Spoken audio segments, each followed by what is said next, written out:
నమస్కారం MCN news కి స్వాగతం. ఈనాటి ముఖ్యాంశాలు.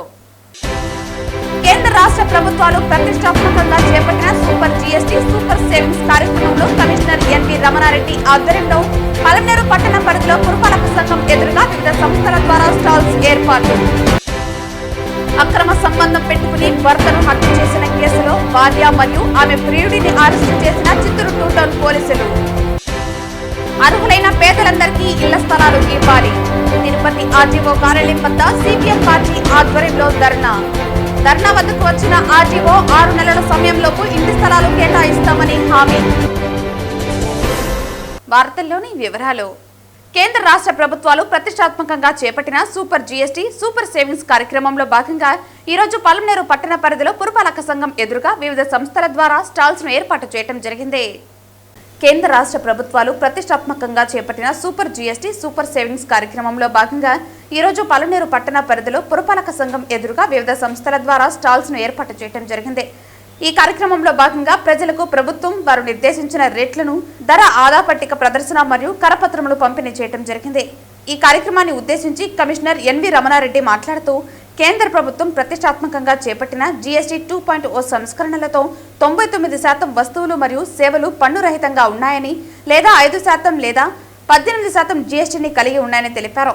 గతంలో కిరాణా సామగ్రిపై జీఎస్టీ 18%, 12%, 5% ఉండేదని, ప్రస్తుతం 5%గా ఉందని, మొదలైన వాటిపై కూడా గరిష్ట పొదుపు ఉందని ప్రజలకు వివరించారు. అనేక రకాలుగా మిగతా ట్రాక్టర్లు రైతులకు కావచ్చు, అలాగే చిన్న ఎవరైనా కారు కొనాలనుకునే వాళ్ళకు కూడా 70,000 రూపాయల వరకు ఆదాయం అనేది పొదుపు వస్తుంది. మోటార్ సైకిల్కు 8,000 వరకు వస్తుంది. టెలివిజన్కు 3,500 వస్తుంది. ఏసీకి కూడా 2,500 వస్తుంది. ఇన్ని కూడా మన గౌరవ ప్రధానమంత్రి గారు, అలా గౌరవ ముఖ్యమంత్రి గారు దీనిపైన పెద్ద ఎత్తున మనకు ఒక నెల కార్యక్రమం చేపడుతున్నాము. అందులో భాగంగానే ఈరోజు పలమనేరు పట్టణంలో మన గౌరవ ప్రజాప్రతినిధులందరూ కూడా పాల్గొనడం జరిగింది. జిల్లా జీఎస్టీ ఆఫీసర్లందరూ కూడా ఇక్కడే పాల్గొనడం జరిగింది. మనకి ఈరోజు సంత కార్యక్రమం కూడా ఒక మంచి అవకాశం. ఈ వారం సంతలో ఎగ్జిబిషన్ పెట్టడం వల్ల చాలామంది ఈరోజు కొన్ని వందల మంది ప్రజలంతా కూడా వస్తుంటారు. వాళ్ళందరూ కూడా స్వాగతం చేస్తుంటే ఇక్కడ ప్రజలకు అందుబాటులో ఈ ఎగ్జిబిషన్ పెట్టినాము. దీనిపైన ప్రతి ఒక్కరు కూడా ఈ ఎగ్జిబిషన్లో పాల్గొని ఆ రేట్ల యొక్క ఎగ్జిబిషన్లు చూసి ఎంత రేటు పడుతుంది, గతంలో ఎంత ఉన్నది, దానివల్ల ఎంత పొదుపు వస్తుందనేది ప్రతి ఒక్కరు గమనించి ఈ వస్తువులపైన తగ్గించినందుకు ప్రభుత్వానికి కూడా మనం కృతజ్ఞతతో ఉంది. ఇంకా భవిష్యత్తులో ఇటువంటి కార్యక్రమాలన్నీ కూడా ప్రజల కోసం ఎప్పుడు కూడా కూటమి ప్రభుత్వం అనేది నిరంతరం ఆలోచిస్తుంది. ఈ నెల 16వ తేదీ కూడా గౌరవ ప్రధానమంత్రి గారు కర్నూలుకి ప్రోగ్రాంలో ఈ జీఎస్టీ పైన అవేర్నెస్ పైన వస్తున్నారు. దీనిపైన ప్రభుత్వం మన జిల్లా కలెక్టర్ గారు, మన గౌరవ శాసనసభ్యులు అమర్నాథ్ రెడ్డి గారు, లోకల్ స్థానిక ప్రజాప్రతినిధులు కూడా పాల్గొని ప్రజల్లో తెలియజేయాల్సిన కూడా ఈ అవకాశాన్ని సద్వినియోగం చేసుకోండి. ఎందుకంటే మనం తెలియకుండానే మన పొదుపు అనేది జరుగుతుంది కాబట్టి ప్రతి ఒక్కరు దీన్ని గమనించి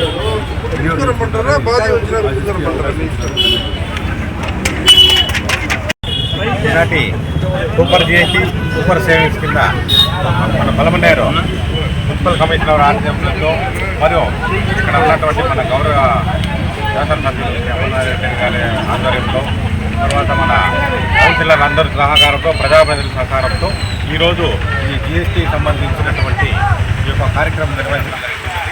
ఇక్కడ ఏంటంటే ఈ యొక్క గత నెల 22వ తారీఖున ఈ యొక్క జీఎస్టీ మీద రేట్ ఆఫ్ ట్యాక్స్ పన్ను కుదింపు జరిగింది. దీని యొక్క ఉద్దేశం ఏంటంటే ప్రతి ఒక్క పౌరుడు, ప్రతి ఒక్క సామాన్య ప్రజలు ప్రతి ఒక్క వస్తువును తీసుకొని దాంట్లో సద్వినియోగం చేసుకోవాలనే ఉద్దేశంతో మన కేంద్ర ప్రభుత్వం గౌరవనీయులైన ప్రధానమంత్రి గారు శ్రీ నరేంద్ర మోదీ గారు ఈ యొక్క జీఎస్టీ మీద రీఫార్మ్స్ ఏర్పాటు చేయడం జరిగింది.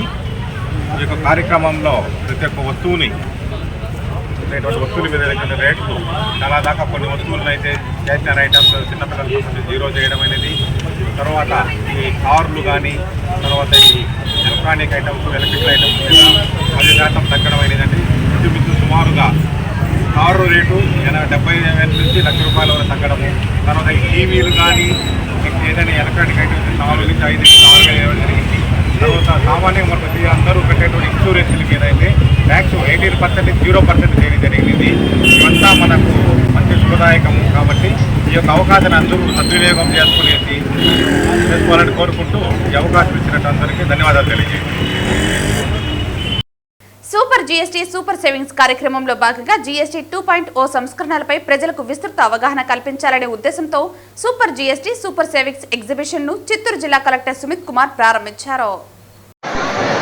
చిత్తూరు హెడ్ క్వార్టర్లో బీసీ భవన్లో 2 రోజుల ఎగ్జిబిషన్ జీఎస్టీ సూపర్ సేవింగ్ సందర్భంగా ప్రారంభమైంది. ముఖ్యంగా 20 నుంచి 25 స్టాల్స్ డిఫరెంట్ కేటగిరీస్ ఉన్నాయి. Electronic items as well as kitchen items మరియు మైక్రో ఇరిగేషన్ మరియు clothing as well as LIC policy సంబంధించి కొన్ని స్టాల్స్ ఇక్కడ చూడడం జరిగింది. సో ఈ ఎగ్జిబిషన్ 2 రోజులు ఉంటుంది, ఈరోజు రేపు. ముఖ్యంగా ఈ ఎగ్జిబిషన్ ఎందుకు పెడుతున్నాము, జిఎస్టీ వల్ల ఎన్ని బెనిఫిట్స్ ఉన్నాయి, అన్ని బెనిఫిట్స్ కన్జ్యూమర్కి పాస్ ఆన్ అవ్వాలి, కన్జ్యూమర్కి రావాలి. ఇది ఒక ముఖ్య ఉద్దేశం. రెండోది, ఎవరెవరో ప్రోడక్ట్స్ అమ్ముతున్నారు, షాప్ కీపర్స్, ట్రేడర్స్, వాళ్ళు కూడా ట్రాన్స్పరెంట్గా ఏమేమి కేటగిరీలో ఏమేమి తగ్గుతుంది, 12 నుంచి 5%, 12 నుంచి 2%, మొత్తం కన్జ్యూమర్స్కి తెలియాలి, ప్రజలకు తెలియాలి. సో ఈ సందర్భంగా గత ఒక 10 రోజుల నుంచి మనం ఈ క్యాంప్స్ పెట్టున్నాము. ఖచ్చితంగా ఒకటి మనం ఏం చూస్తున్నాము, కొంచెం సేల్స్ పెరిగినాయి. రెండోది, కంప్లైంట్స్ కూడా కొంచెం తక్కువ వస్తున్నాయి. చాలా తక్కువ మంది చెప్తున్నారు వాళ్ళు బెనిఫిట్స్ ఇవ్వట్లేదు, ఆ రేట్స్ డిస్ప్లే చేయట్లేదు, వారు ప్రభుత్వ చట్టపరంగా ఎంత రావాలి అదే వాళ్ళు చేయట్లేదు. చాలా తక్కువ కంప్లైంట్స్ వస్తున్నాయి. సో ఈ కార్యక్రమం ఇంకా సూపర్ జిఎస్టీ సూపర్ సేవింగ్ కార్యక్రమం ఇంకా ఒక 8 రోజుల జిల్లాలో ఉంటుంది. దివాళీ ముందు ఒక షాపింగ్ మీద ఉంటుంది. దీంట్లో చాలామంది ట్రేడర్స్, సాహుకార్ వాళ్ళు కూడా ఇన్వైట్ చేసేసి వాళ్ళు కూడా ప్రోడక్ట్ డిస్ప్లే చేయాలి ఒక రిక్వెస్ట్ పెట్టడం జరుగుతుంది. సో ఈ 2 రోజు ప్రజలు కూడా రిక్వెస్ట్ చేస్తున్నారు, ఇక్కడికి వచ్చి చూసుకోవాలి, కొద్దిగా నాలెడ్జ్ గెదర్ చేయండి. మీరు డే టు డే ఏమేమి కొంటున్నారు, ఏమేమి వస్తువులు మీరు కొంటున్నారు, మీకు ఒక అవగాహన వస్తుంది. ప్రభుత్వం నుంచి ఏమేమి చట్టాలు తీసుకురావడం జరుగుతుంది, మీరు పూర్తిగా లబ్ధి పొందిస్తారు. అదే నేను కోరుతున్నాను. కమిషనర్ గారికి, మేయర్ గారికి, డిప్యూటీ మేయర్ గారికి అందరికీ నా తరఫు నుంచి నమస్కారాలు. చిత్తూరు పట్టణంలో ఈ నెల 6వ తేదీ సంచలనం రేపిన హత్య కేసులో అక్రమ సంబంధం కారణంగా ప్రియుడితో కలిసి భర్తను హత్య చేసిన భార్య మరియు ఆమె ప్రియుడిని చిత్తూరు 2 టౌన్ పోలీసులు అరెస్టు చేసి రిమాండ్కు తరలించడం జరిగింది. చిత్తూరు పట్టణంలోని సంతపేట దుర్గమ్మ గుడి వీధిలో నివసిస్తున్న వెంకటేష్ అనే వ్యక్తిని అతని 2వ భార్య మరియు ఆమె ప్రియుడు కలిసి దారుణంగా హత్య చేసిన ఘటన వెలుగులోకి వచ్చింది. ఈ ఘటనపై మృతుడి తల్లి ఇచ్చిన ఫిర్యాదు మేరకు చిత్తూరు 2 టౌన్ పోలీస్ స్టేషన్ నందు ప్రాథమికంగా కేసు నమోదు చేసి తదుపరి కేసు దర్యాప్తులో భాగంగా పోస్టుమార్టం నిర్వహించిన తర్వాత అందులో వచ్చిన రిపోర్టు మేరకు హత్య నేరంగా కేసు నమోదు చేయడం జరిగింది. 6వ తేదీ సాయంత్రం సుమారు 4 గంటల సమయంలో వెంకటేష్ ఇంట్లో నిద్రిస్తూ ఉండగా ఇద్దరూ కలిసి తీసుకొచ్చిన తాడుతో అతని గొంతు బిగించి హత్య చేశారు. అనంతరం సంఘటనను దాచిపెట్టేందుకు తాడును మంచం కింద దాచి ఆత్మహత్యగా మార్చారని దర్యాప్తులో తెలిసిందే. ఈ కేసు దర్యాప్తు మరియు నిందితుల అరెస్టులో చిత్తూరు టౌన్ పోలీసులు వేగవంతమైన చర్యలు ప్రశంసనీయమని చిత్తూరు జిల్లా ఎస్పీ తుషార్ డూడి తెలిపారు.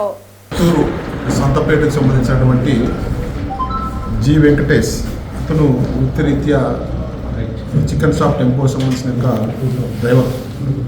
ఇతనుకు 2 భార్యలు. మొదటి భార్య తర్వాత అతనికి సంతానం కలిగినందువలన ఇప్పుడు మీ ముందు అరెస్ట్ కాబడినటువంటి ఈమెను 2వ భార్యగా అతను తన డ్యూటీలో భాగంగా ఆయన పల్లిపట్టులో చూసి ఇష్టపడి మ్యారేజ్ చేసుకుంటాడు. ఈమెకి అతని ద్వారా 2 బిడ్డలు కూడా సంతానం కలుగుతుంది. కానీ అతను డ్యూటీకి పోయినప్పుడు అతను ఆమె పక్కన ఉన్నటువంటి సురేష్, ఇతను మామూలు మేస్త్రి పని చేసే జీవనం, అదే ఏరియా సంతపేట, పరిచయం అయిపోయింది. వాళ్ళ పరిచయము కొద్దిగా అక్రమ సంబంధంగా ఏర్పడింది. భర్త ఇంట్లో లేనప్పుడు ఎప్పుడైనా కూడా ఇంటికి వచ్చి పోవడం, అప్పుడు ఈమె కూడా అవసరమైతే వాళ్ళ ఇంటికి వెళ్ళడం. ఎందుకంటే అతని ఇంట్లో కూడా మునియప్ప వాళ్ళ ఫాదర్ ఇద్దరు మాత్రమే ఉంటారు. వాళ్ళ యొక్క సంబంధం ఈ విధంగా కొనసాగుతుంది. ఈ విషయం తెలిసి భర్త కొద్దిగా ఈమెని దండించడం జరిగింది, గొడవలు అయినాయి. కాబట్టి మన కార్యక్రమాలకు ఇతను ఉంటే అడ్డంకి అని చెప్పి భావించి 6వ తారీఖు అతను డ్యూటీ నుంచి వచ్చి బాగా తాగి వైపులో ఉన్నప్పుడు ఇరువురు కలిసి తాడు ఈ ముందు తాళ్ళు వేసి చీరి ఒక సున్ని కూడా చుట్టి బాగా ఇద్దరు గొంతు బిగించి చంపేశారు.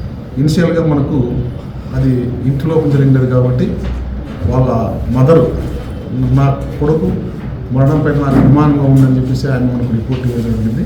194 BNSS కింద మనం ఫస్ట్ కట్టినాము. తర్వాత PM ఎగ్జామినేషన్లో ఇది పక్కాగా ఉరి బిగించడం వల్ల కలిగినటువంటి మరణం అని డాక్టర్ గారు చెప్పినందువల్ల అప్పుడు మాకు కూడా కొద్దిగా సమాచారం అనుమానం ఉంది. మాకున్నటువంటి సాక్ష్యాధారాలతో వీళ్ళిద్దరినీ గట్టిగా విచారించిన తర్వాత వాళ్ళు నేను ఏ విధంగా అతను చంపిండేది ఆ విషయాలన్నీ కూడా కులంకుశంగా మా ముందు తర్వాత పెద్ద ఒప్పుకోవడం జరిగింది. ఈరోజు వాళ్ళని అరెస్ట్ చేసి కోర్టుకు రిమాండ్కి తరలించారు. దొంగ ఓట్లతో ప్రజాస్వామ్యాన్ని అపహాసం చేస్తూ గద్దెనెక్కడం సిగ్గుచేటని చంద్రగిరి నియోజకవర్గం కాంగ్రెస్ ఇన్ఛార్జ్ ఐరాల లోకేష్ రెడ్డి ఎద్దేవా చేశారు. కాంగ్రెస్ జాతీయ నాయకులు రాహుల్ గాంధీ ఆదేశాల మేరకు రాష్ట్ర అధ్యక్షురాలు వైఎస్ షర్మిల పిలుపు మేరకు శుక్రవారం నియోజకవర్గ కేంద్రమైన చంద్రగిరి టవర్ క్లాక్ వద్ద దొంగ ఓట్లతో గద్దెనెక్కిన కేంద్ర ప్రభుత్వంపై పార్టీ శ్రేణులతో నిరసన వ్యక్తం చేశారు. కాంగ్రెస్ జాతీయ నాయకులు రాహుల్ గాంధీ ఆదేశాల మేరకు రాష్ట్ర అధ్యక్షురాలు వైఎస్ షర్మిల పిలుపు మేరకు శుక్రవారం నియోజకవర్గ కేంద్రమైన చంద్రగిరి టవర్ క్లాక్ వద్ద దొంగ ఓట్లతో గద్దెనెక్కిన కేంద్ర ప్రభుత్వంపై పార్టీ శ్రేణులతో నిరసన వ్యక్తం చేశారు. ముందుగా రాజ్యాంగ నిర్మాత డాక్టర్ బాబాసాహెబ్ అంబేద్కర్ విగ్రహానికి పూలమాలలు వేసి పుష్పాంజలి ఘటించారు.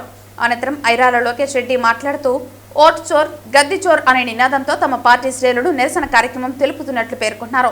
ప్రజాస్వామ్యంలో ఓటుకు ఎంతో ప్రాముఖ్యత ఉందని, అలాంటి ఓట్లను దొంగతనంగా నమోదు చేయించడం, ఆ ఓట్లతోనే ప్రజాస్వామ్యాన్ని అపహాస్యం పాలు చేస్తూ గెలవటం ఎంతో బాధాకరమన్నారు. ఎన్నికలకు ముందు వైసీపీ వారు దొంగ ఓట్లు విచ్చలవిడిగా నమోదు చేసుకున్నారని, కూటమి పార్టీలు ఆందోళన చేస్తూ గగ్గోలు పెట్టాయని, తీరా గద్దెనెక్కిన తర్వాత ఆ దొంగ ఓట్ల తొలగింపును మరుగున పడేశారని విమర్శించారు.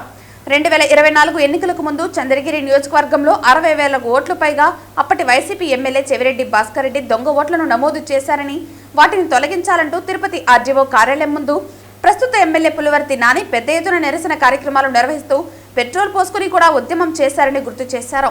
తీరా ఎన్నికల అనంతరం ఎమ్మెల్యేగా విజయం సాధించిన నాని ప్రస్తుతం అధికారంలో ఉండి కూడా గతంలో నమోదైన దొంగ ఓట్లు తొలగించారా లేదా స్పష్టంగా చెప్పడం లేదన్నారు.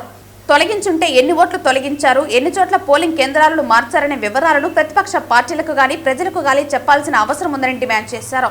ఈరోజు చంద్రగిరి నియోజకవర్గంలో ఓట్ చోర్ గద్దీ చోర్ అనే కార్యక్రమం మా ప్రీతమ నాయకుడు రాబోయే భావితరాల ప్రధానమంత్రి రాహుల్ గాంధీ గారి ఆదేశాల మేరకు ఓట్ చోర్ గద్దీ చోర్ ఓట్లు దొంగ గద్దె దిగు అనే నినాదంతో దేశవ్యాప్తంగా ఈరోజు ఈ కార్యక్రమం నిర్వహిస్తోంది కాంగ్రెస్ పార్టీ.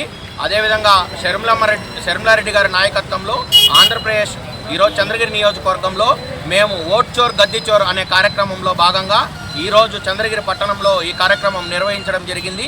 ఈ కార్యక్రమం ప్రజల దగ్గర నుండి ఎంతో స్పందన వస్తూ ఉంది. గతంలో ఇక్కడ వైసీపీ తరఫున ఒక చెవిరెడ్డి భాస్కర్ రెడ్డి అనే వ్యక్తి దొంగ ఓట్లు ఎక్కించారని చెప్పి పలుకులు పలికిన పులిపత్తి నాని గారు 60,000 ఓట్లు దొంగ ఓట్లు ఉన్నాయని చెప్పి ఆయన పెట్రోల్ పోసుకొని ఆర్డీఓ ఆఫీస్ దగ్గర ఆ రోజు ధర్నా నిర్వహించడం జరిగింది. ఈరోజు నిజంగా ఆ ఓట్లు తొలగించారా, తొలగిస్తే ఎన్ని తొలగించారని చెప్పి బహిరంగంగా ఈరోజు వాళ్ళు ప్రజలకి ఇక్కడ నియోజకవర్గం ప్రజలకి తెలియజేయాల్సింది ఉంది. ఈరోజు వాళ్ళు ఎమ్మెల్యేగా ఈరోజు ప్రాతినిధ్యం వహిస్తున్నారు నాని గారు. ఇక్కడ నియోజకవర్గంలో దొంగ ఓట్లు ఎన్ని ఉన్నాయి, అయితే ఎన్ని తొలగించారు, ఎన్ని అదనంగా యాడ్ చేశారు, బూతులు ఎన్ని పెంచారు, ఎన్ని కొత్త బూతులు పెంచారు, ఎన్ని బూతులు తీసేశారు అనే దాని మీద కాంగ్రెస్ పార్టీ తరఫున రాబోయే రోజుల్లో కూడా తీవ్రంగా మేము గట్టిగా పోటీ చేసి ఓటు హక్కుని ప్రజలకు తెలియజేస్తూ వాళ్ళ ఓటు వాళ్ళ ఊర్లో, వాళ్ళ గ్రామంలో, వాళ్ళ బూత్లో ఉంది లేదా అని తాటి చెప్పడంలో దాని మీద అవేర్నెస్ ప్రోగ్రాం కల్పిస్తూ మేము కాంగ్రెస్ పార్టీ ఎప్పుడు ఎల్లవేళలా అందుబాటులో ఉంటూ ప్రజలకి తెలియజేస్తామని చెప్పి నేను ధన్యవాదాలు తెలియజేసుకుంటూ మన దేశ ప్రధాని అని చెప్పుకుంటూ దొంగ ఓటుతో ప్రధాని అయిన మోడీ గారు దేశమంతా దొంగ ఓటుతోనే అధికారాన్ని చేజిక్కించుకొని అక్షయ పాత్ర అంటే భారతదేశాన్ని నాశనం చేస్తుంటే చూస్తూ సహించలేక మన భావి భారత ప్రధాని రాహుల్ గాంధీ గారు ఓట్ చోరీ గద్దీ చోర్ అనే నినాదంతో దేశవ్యాప్తంగా రాహుల్ గాంధీ ఆదేశాల మేరకు మా రాష్ట్ర అధ్యక్షురాలు శర్మిలారెడ్డి గారి ఆదేశానుసారం ఈ చంద్రగిరి నియోజకవర్గ ఇన్ఛార్జి మా లోకేష్ రెడ్డి గారి ఆధ్వర్యంలో మేమంతా కూడా ఈ ప్రోగ్రాం నిర్వహించి దేశం మొత్తం ఇక్కడి నుంచే కాదు గ్రామం నుంచే సరే పంచాయతీ నుంచి కూడా దొంగ ఓట్లు జరుగుతోంది. వాటన్నిటికీ కూడా రాహుల్ గాంధీ గారి ఆలోచనల మేరకు మా పార్టీ తరఫున మేము ఖచ్చితంగా దీన్ని ఎదుర్కొని ఈ దొంగతనం జరిగిన ఓట్లని కూడా మేమంతా సక్రమంగా తీసుకొని నిరూపించి రాబోయే ఎలక్షన్లో ఖచ్చితంగా న్యాయపరంగా ఓటింగ్ జరిపిస్తామని ఈ విధంగా తెలియజేసుకుంటూ ఈ అవకాశం ధన్యవాదాలు తెలియజేస్తున్నాను. కూటమి ప్రభుత్వం అధికారంలోకి వచ్చిన తర్వాత పేదలందరికీ గ్రామీణ ప్రాంతంలో 3 సెంట్లు ఇంటి స్థలం, పట్టణ ప్రాంతాల్లో 2 సెంట్లు ఇంటి స్థలం కేటాయిస్తామని చెప్పి ప్రకటించి 18 నెలలు పూర్తవుతున్నప్పటికీ ఇప్పటికీ ఇళ్ల స్థలాలు కేటాయించిన పరిస్థితి లేదని, స్థానికంగా ఉన్నటువంటి ప్రజలందరికీ స్థానికంగానే ఇళ్ల స్థలాలు ఇవ్వాలని నేడు తిరుపతి ఆర్డీఓ కార్యాలయం వద్ద సిపిఎం పార్టీ ఆధ్వర్యంలో పేదలు పెద్ద ఎత్తున ధర్నా కార్యక్రమం నిర్వహించడం జరిగింది. పట్టాలు ఇచ్చిన తర్వాత ఒక్కరికి కూడా స్థలాలు చూపలేదని, కూటమి ప్రభుత్వం అధికారంలోకి వచ్చిన తర్వాత పేదలందరికీ గ్రామీణ ప్రాంతంలో 3 సెంట్లు ఇంటి స్థలం, పట్టణ ప్రాంతాల్లో 2 సెంట్ల ఇంటి స్థలం కేటాయిస్తామని చెప్పి ప్రకటించి 18 నెలలు పూర్తయిపోతున్నా ఇప్పటికీ ఇళ్ల స్థలాలు కేటాయించిన పరిస్థితి లేదని, స్థానికంగా ఉన్నటువంటి ప్రజలందరికీ స్థానికంగానే ఇళ్ల స్థలాలు ఇవ్వాలని నేడు తిరుపతి ఆర్డీఓ కార్యాలయం వద్ద సిపిఎం పార్టీ ఆధ్వర్యంలో పేదలు పెద్ద ఎత్తున ధర్నా కార్యక్రమం నిర్వహించడం జరిగింది. ఈ ధర్నా కార్యక్రమాన్ని ఉద్దేశించి సిపిఎం జిల్లా కార్యదర్శి వందవాసి నాగరాజు, జిల్లా కార్యవర్గ సభ్యులు కందరపు మురళి ఇరువురు మాట్లాడటం జరిగింది. ఈ సందర్భంగా వారు మాట్లాడుతూ ప్రభుత్వాలు మారుతున్నాయని, పాలకులు మారుతున్నారని, ప్రజల యొక్క స్థితిగతులు మాత్రం ఏమాత్రం మారడం లేదన్నారు. గత ప్రభుత్వం జగనన్న కాలనీలు ఏర్పాటు చేసి పేదలందరికీ ఇళ్ల స్థలాలు ఇస్తామని, గత 5 సంవత్సరాలు జగన్మోహన్ రెడ్డి ప్రభుత్వం పేదలను ఊరించి స్థలాలు ఇవ్వకుండా ఇల్లు కట్టించకుండా పేదలను మోసం చేశారని ప్రశ్నించారు. తెలుగుదేశం కూటమి ప్రభుత్వం అధికారంలోకి వచ్చిన తర్వాతనైనా పేదల గురించి పట్టించుకుని పేదలకు న్యాయం చేస్తారు అనుకుంటే అధికార పార్టీ జెండాలు మోసిన వాళ్లకు, తెలుగుదేశం పార్టీకి పనిచేసిన వాళ్లకు తప్ప ఇంకెవరి గురించి పట్టించుకునే పరిస్థితుల్లో ఈ ప్రభుత్వం లేదని ఎద్దేవా చేశారు. అర్హులైన పేదలందరికీ ఇళ్ల స్థలాలు ఇచ్చేంత వరకు ఈ పోరాటం ఆగదని సిపిఎం పార్టీ పేదలకు అండగా ఉంటుందని తెలియజేశారు. ధర్నా కార్యక్రమం వద్దకు ఆర్డీఓ విచ్చేసి 5వ తుడా క్వార్టర్స్ దగ్గర ఇచ్చిన హామీ మేరకు అర్జీలు ఇచ్చిన వారందరినీ పరిశీలన చేసి 6 నెలల్లోపు వీలైనంత తొందరలో ఇంటి స్థలాలు ఇవ్వడానికి కృషి చేస్తామని పేదలందరి సమక్షంలో హామీ ఇవ్వడం జరిగింది. ఆర్డీఓ ఇచ్చిన హామీతో ఈ ధర్నా కార్యక్రమాన్ని విరమించడం జరిగింది. ఈ కార్యక్రమంలో సిపిఎం నగర కార్యదర్శి వేణుగోపాల్, నేతలు మాధవ్, బుజ్జి, నరేంద్ర, జయంతి, మునిరత్నం తదితరులు పాల్గొన్నారు. మేము సార్ని రిక్వెస్ట్ చేస్తున్నాం, అవుతుంది మేము కూడా సహకరిస్తాం, కలెక్టర్ గారితో కూడా మాట్లాడతాం, ఇక్కడ ఎమ్మెల్యేతో కూడా మాట్లాడతాం. మాకేం వేరే ప్రయోజనం లేదు, మేము చెప్పిన వాళ్ళు ఒక్కరికి కూడా అవసరం లేదు. ఖచ్చితంగా పేదవాళ్ళు ఆశపడుతున్నారు సార్. ఈ ప్రభుత్వం వచ్చిన తర్వాత 2 సెంట్లు వస్తుంది, మనకి ఇబ్బంది లేదు, కట్టుకుంటాం, చాలా ఏదో ఉండొచ్చు అని చెప్పేసి ఆ ఆశని చేయండి అని చెప్పేసి మేము విజ్ఞప్తి చేస్తున్నాం. సార్ చెప్పిన దాని ప్రకారం అది మంచి ప్రతిపాదన. ఎందుకంటే మనం అనుకుంటాం కానీ మనం నాది లేదు నిధి లేదని వస్తానని లిస్ట్ వచ్చేసింది, అర్జీ లేదని చెప్పొచ్చు. సార్ చెప్పండి ఎక్సెల్ షీట్లో దాన్ని ఖచ్చితంగా తయారు చేద్దాం. ఒకవేళ ఎందుకంటే కొన్ని రాశారు కానీ కొన్ని రాయకపోయినట్టు ఎన్ని కూడా చేసి సార్కి మనం ఒక 2 రోజుల్లోనే ఆ లిస్టు మీరు కూడా అందరూ ప్రయత్నం చేసి రాసేసి ఒక ఫార్మాట్లో పేరు, వాళ్ళ భర్త పేరు, అట్లా వయస్సు, వాళ్ళ క్యాస్ట్, ఇట్లాంటివి కొన్ని ఉంటాయి, Aadhaar number, ration card number, phone number, ఇట్లాంటి ఒక కాలం తయారు చేసుకొని ఆ రకంగా ఎక్సెల్ షీట్లో తయారు చేసి ఇస్తే ఈజీగా వాళ్ళు సర్వే చేయడానికి పంపించేదానికి అవకాశం ఉంటుంది. ఈ ప్రాసెస్ అంతా కూడా సార్ చేయాలని చెప్పేసి సార్ ఉన్న సందర్భం. ఎందుకంటే ఇప్పుడు రకరకాలుగా వెళ్ళిపోతున్నారు. ఎందుకంటే సార్ 6 నెలలు అన్నారు. సార్ 6 నెలలు ఉంటారు లేదని చాలా మంది అడుగుతున్నారు. ఏం సార్ మన జేసీ గారు ఉన్నారు, జేసీ గారు వెళ్ళిపోయారు, మనం ఆశిస్తాం. అందుకని ఎంత తొందరగా లిస్టుగా తయారు చేసి ఒక ఇదన్నా ఆమోదించేసి ఇంకెవరైనా వచ్చేప్పుడు కాంటాక్ట్ చేసుకోవచ్చు. కాబట్టి సారు ఆ టైం అనేది 6 నెలలు కాకుండా ప్రతిపాదనలు వెంటనే వేగవంతంగా చేసి ఈ పేదవాళ్ళకి ఆదుకోవాలని ఆ గుర్తుండే వాళ్ళందరూ గుండెల్లో గుర్తుండేట్టుగా ఈ పని చేయాలని చెప్పేసి మీ అందరి తరఫున నేను ఆర్డీఓ గారికి విజ్ఞప్తి చేస్తున్నాను, సార్ చేస్తానని కోరుతున్నాను. చంద్రగిరి ఎంబీయూ విద్యా సంస్థలో ప్రతి సంవత్సరం వైభవంగా నిర్వహించే విద్యార్థుల సాంస్కృతిక వేడుక మోహనమంత్ర కార్యక్రమం శుక్రవారం ఘనంగా జరిగింది. మోహనమంత్ర భారతదేశంలో అత్యంత ముఖ్యమైన ఫెస్టివల్లో ఒకటిగా గుర్తించబడిందని MBU pro chancellor Manchu Vishnu తెలిపారు.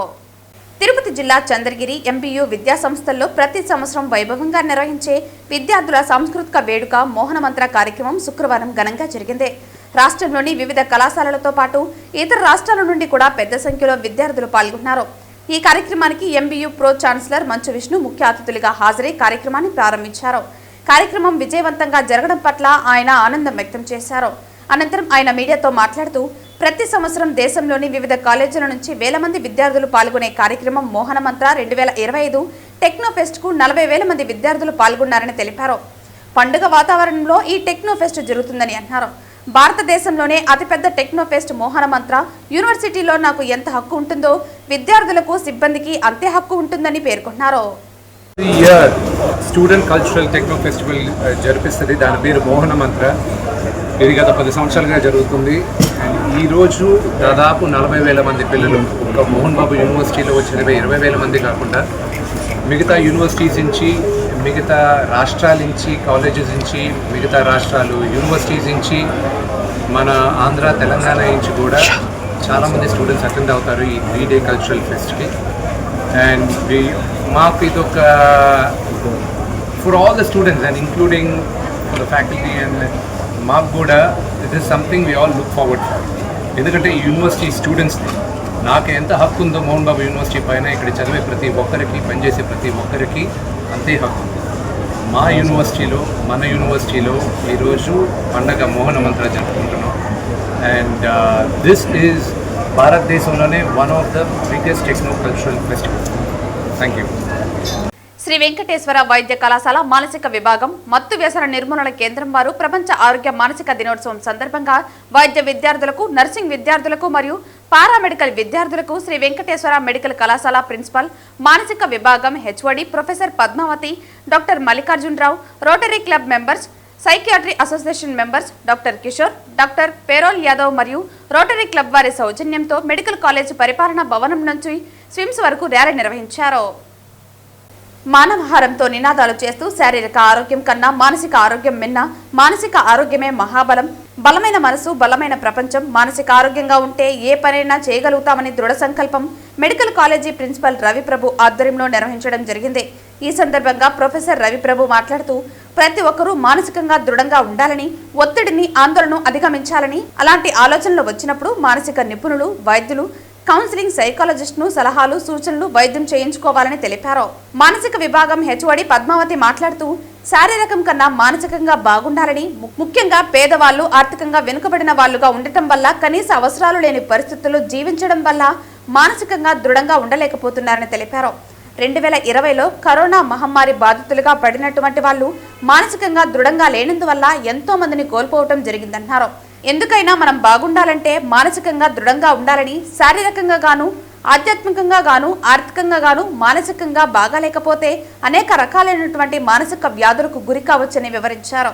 మానసిక ఆరోగ్యం అనేది ఎవరికి పెద్దగా దాని మీద ఒక అవగాహన లేక దాన్ని కొంచెము పట్ల శ్రద్ధ తగ్గుతుంది. సో దాని ప్రత్యేక శ్రద్ధ తీసుకొని ఇటువంటి పరిస్థితుల్లో మానసిక ఆరోగ్యం దెబ్బతినే అవకాశం చాలా ఎక్కువ ఉంటుంది.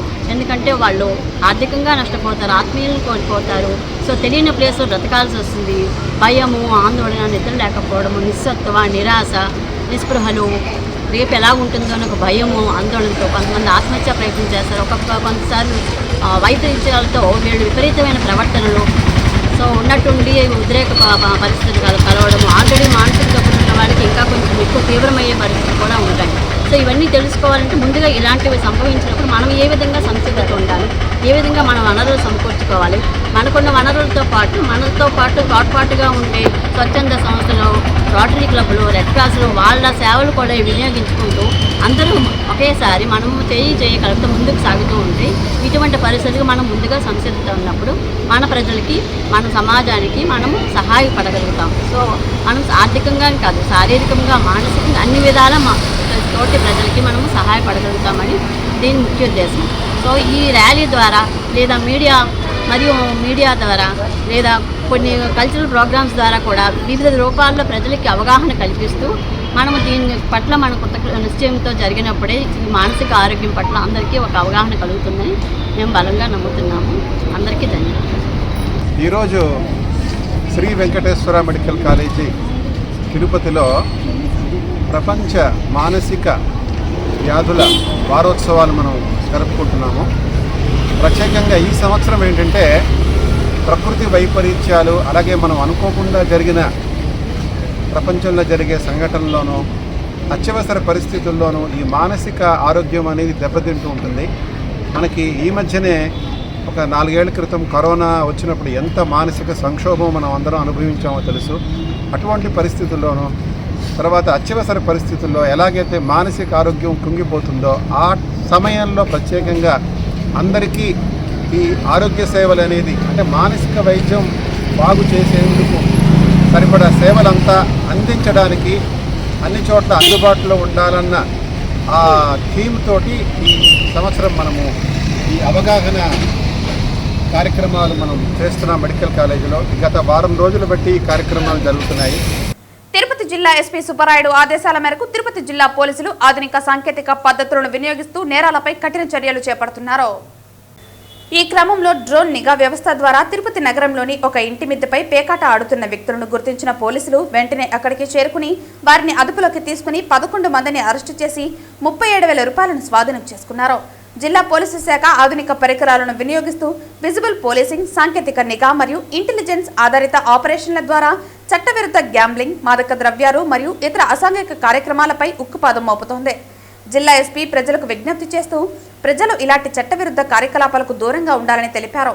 తమ పరిసరాల్లో ఏవైనా అనుమానాస్పద వ్యక్తులు లేదా కార్యకలాపాలు గమనిస్తే వెంటనే 112 నెంబర్ లేదా సమీప పోలీస్ స్టేషన్కి సమాచారం ఇవ్వాలని తెలిపారు.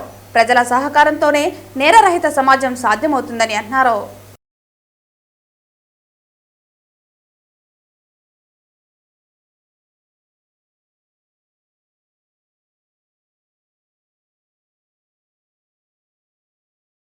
వార్తలు ముగించే ముందు ముఖ్యాంశాలు మరోసారి.